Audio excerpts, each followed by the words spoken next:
ध्यान और समाधि में क्या अंतर है?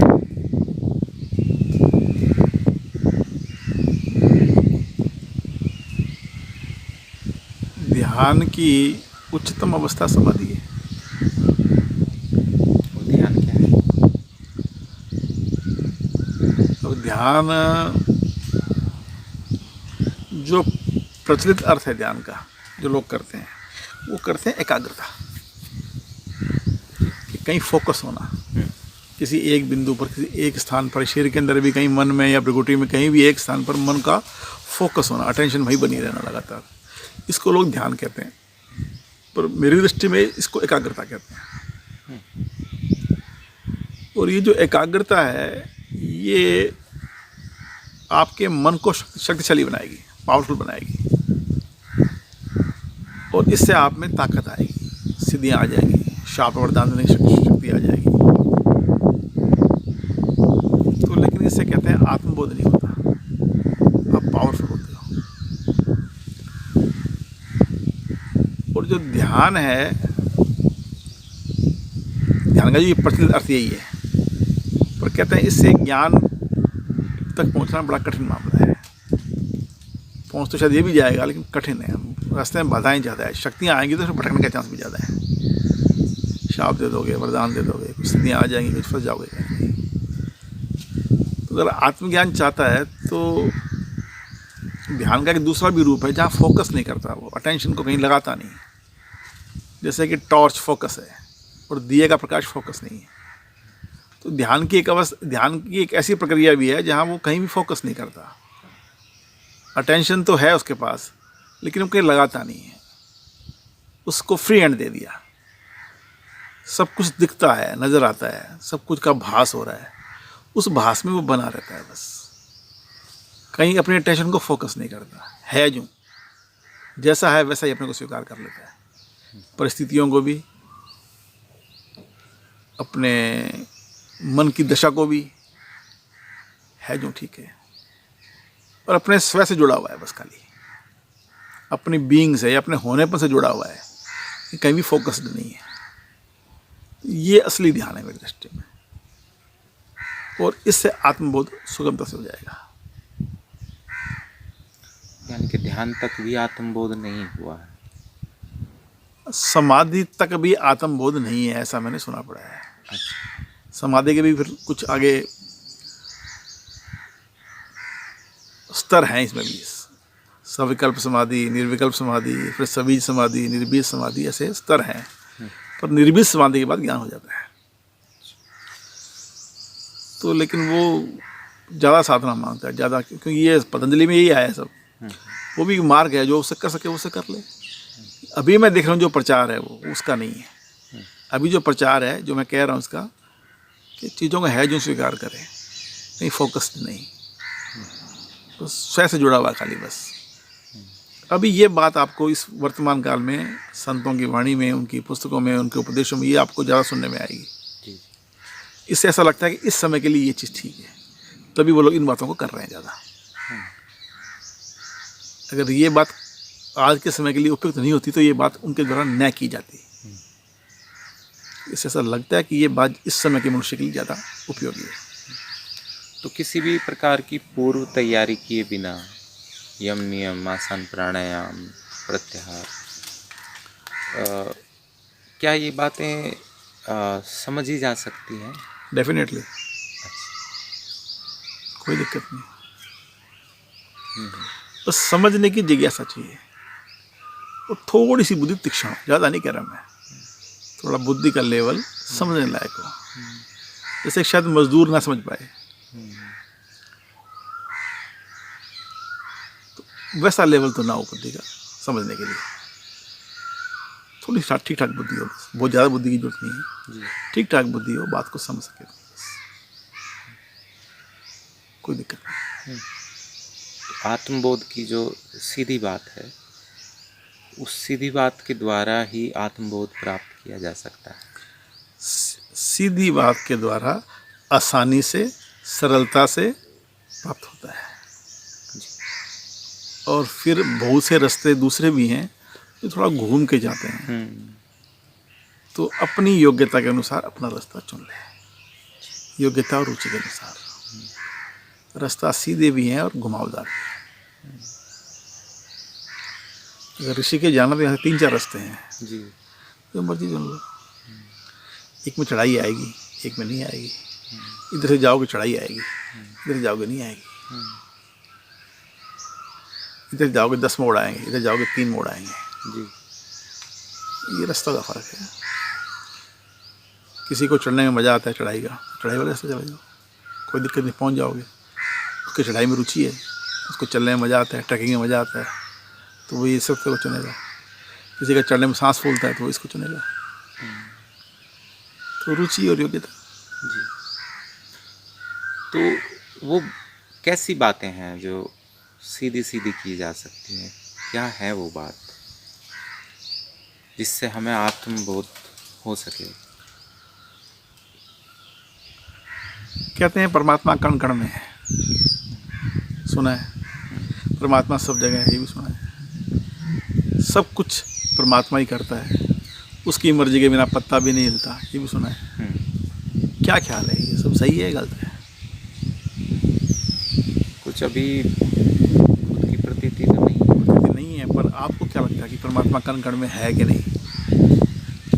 जीवन बहुत बैलेंस लगता है हर तरह से, तो कहीं ना कहीं कोई ना कोई ऐसी शक्ति है जो इसके बैलेंस को बनाए हुए है।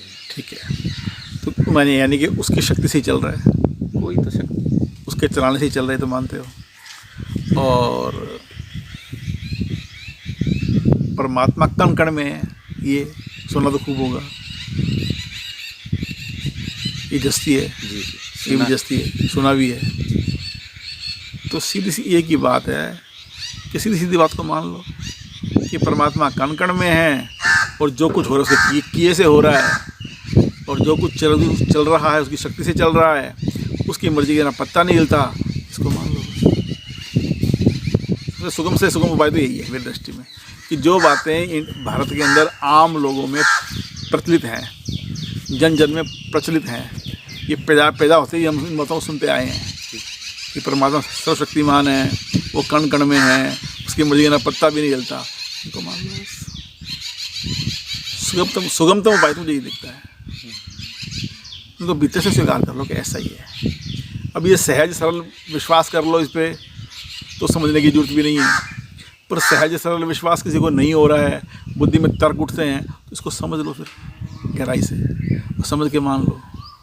समझ के मानोगे तो ज्ञान ही हो जाएगा। और सहज मन आपका विश्वासी मन है, वैसे ही आपने सुन के ही मान लिया किसी की, तो ये भक्ति योग हो जाएगा। जी। तो क्या इस बात को मान लेने से व्यक्ति को आत्मबोध हो जाता है? डेफिनेटली हो जाएगा। गांव-गांव में बहुत से लोग, भारत में तो खासकर, सभी इस बात को मानते ही हैं और पूजा अर्चना भी करते हैं। मानते नहीं है, सुना हुआ है खाली। मान ले तो हो जाएगा, दिक्कत तो मानने की है।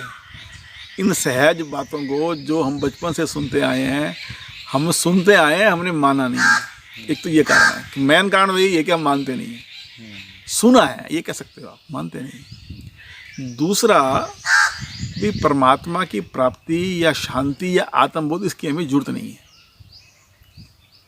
और मैं कहता हूँ जरूरत नहीं हो तब भी हो जाएगा, मैं तो यहाँ तक कहता हूँ तब भी हो जाएगा, लेकिन हम अन्य की इच्छा करते हैं, ये दिक्कत आती है।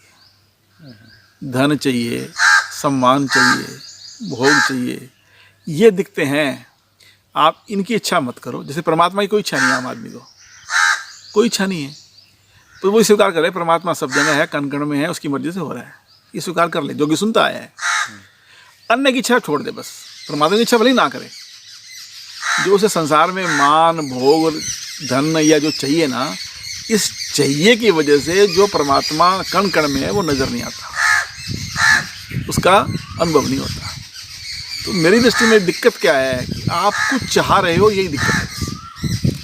अब कुछ चाह रहे हो के अंदर मैं तो ये कहता हूँ कि पैसा और पावर, प्रसिद्धि और परमात्मा, चारों शामिल है। जिसको पैसा चाहिए उसे परमात्मा नहीं मिलेगा, पावर चाहिए नहीं मिलेगा, प्रसिद्धि चाहिए नहीं मिलेगा, परमात्मा चाहिए तब भी नहीं मिलेगा, क्योंकि आप चाह रहे हो। तो आपकी प्यास ही परमात्मा से आपको दूर कर रही है। वो प्यास चाहे पैसे की हो चाहे परमात्मा की हो, दूरी क्यों है, आज महसूस क्यों नहीं हो रहा परमात्मा? क्योंकि आपके अंदर प्यास है। तो अपनी प्यास छोड़ दो और स्वीकार कर लो कि वो कण कण में है, उसकी मर्जी का ना पत्ता नहीं हिलता। बस मैं कहता हूँ ये भी स्वीकार मत करो कण कण में है, और ये भी स्वीकार मत करो कि उसकी मर्जी के बिना पत्ता नहीं हिलता। तो क्या करें कि आप प्यास छोड़ दो खाली। जो आपके अंदर सब प्यास है, सब प्यास, सब तरह की प्यास छोड़नी है। जगत में जो कुछ है अवेलेबल उसकी प्यास, और परमात्मा, मोक्ष, शांति, ज्ञान, इसकी प्यास। फिर तो मानने की भी ज़रूरत क्या? जरूरत नहीं। तो इस तरह से तो बहुत से ऐसे लोग हैं, आदिवासी हैं, हाँ, वो बुद्धि हैं फिर। देखो जी, उनमें भी कोई ना कोई प्यास जरूर होगी, मन में रहा नहीं कभी, तो जाके देख लेना, पक्का मिलेगी, वरना हो गए होते बुद्ध। मुझे कोई शंका नहीं है। वहाँ भी आपस में कुछ चलता होगा, ईर्ष्या होती होगी, किसी को बलवान ज़्यादा है, कोई कमज़ोर ज़्यादा है। वहाँ भी कोई न कोई तरह की कंपटीशन, पशुओं में भी कंपटीशन है कि नहीं, कहीं ना कहीं ये भी लड़ते हैं एक दूसरे से। तो सीधी सी एक ही बात है, कहीं ना कहीं कोई प्यास काम कर रही है। अगर सब तरह की प्यासों को आप इनकार कर दो तो न तो कुछ जानने की जरूरत है, न कुछ मानने की जरूरत है। जो कुछ है वो प्रकट हो जाएगा। बिना जाने और बिना माने चीज़ें स्वतः स्वाभाविक उजागर हो जाएंगी। कई बार मैं एक उदाहरण देता हूँ। एक कपड़ा ले लो, ताना बाना होता है ना, क्रॉस यूँ बुनाई होती है यूँ, उस कपड़े को पानी में डाल दो तो पानी कहाँ से ऊपर आएगा? कपड़ा बैठ जाएगा, पानी कपड़े को क्रॉस के ऊपर आ जाएगा। तो कहाँ से ऊपर आएगा? पानी ऊपर कहाँ से आएगा बताओ?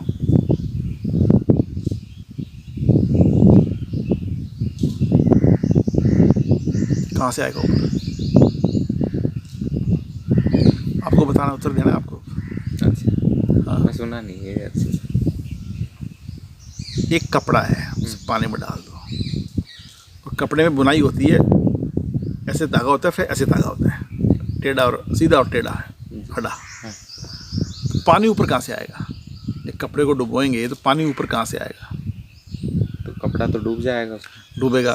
तो जब कपड़े के ऊपर आप पानी में दबाओगे तो पानी नीचे से, पानी कपड़े के नीचे अंदर से ऊपर आ जाता है। हाँ, तो वो पानी कहाँ से ऊपर आता है? कुछ स्पेस होता है। स्पेस होता है। उन ये जो कपड़े की जो बुनाई है उसमें स्पेस है। हाँ। वो छेद है बीच में। हाँ जी, ठीक है, दो कपड़ों के बीच में गैप है, उस गैप से ऊपर आता है पानी। क्या खाली उन गैप से आता है? नहीं। जो रुई का जो तंतु बना हुआ है उस तंतु में से भी आता है। आप ये कह सकते हो उस तंतु में से कम आता है ऊपर, हाँ, और जो गैप उसमें ज़्यादा आएगा। जी।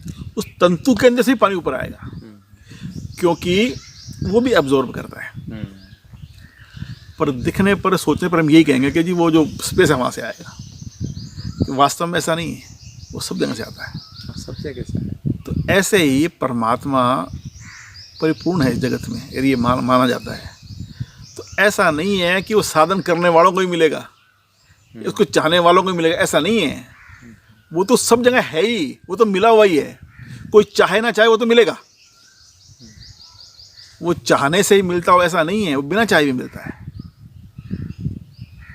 ऐसे बहुत से संत मिल जाएंगे जिन्होंने कभी चाहा नहीं था और मिल गया उनको। मैंने सुनी है वो बातें भी, कि बैठे थे, बैठे बैठे प्रकट हो गया उनमें, कुछ किया ही नहीं और प्रकट हो गया। कि वो है। अब रमन को पढ़ो, ठीक है, भगवान दादा हुए हैं वहाँ, गुजरात में, उनको पढ़ो, कहते हैं वो रेलवे स्टेशन में बैठे थे, बैठे बैठे हो गया उनको। तो ट्रेन का इंतजार कर रहे थे। तो अगर आपके मन में कोई प्यास ना हो किसी भी तरह की, तो वो बिना प्यास के भी आ जाएगा, क्योंकि वो तो है पहले से ही। आपकी प्यास जो है, वो प्यास उसको प्रकट होने से रोकती है। और जहाँ प्यास का सर्वथा अभाव है, वहाँ वो प्रकट ही है।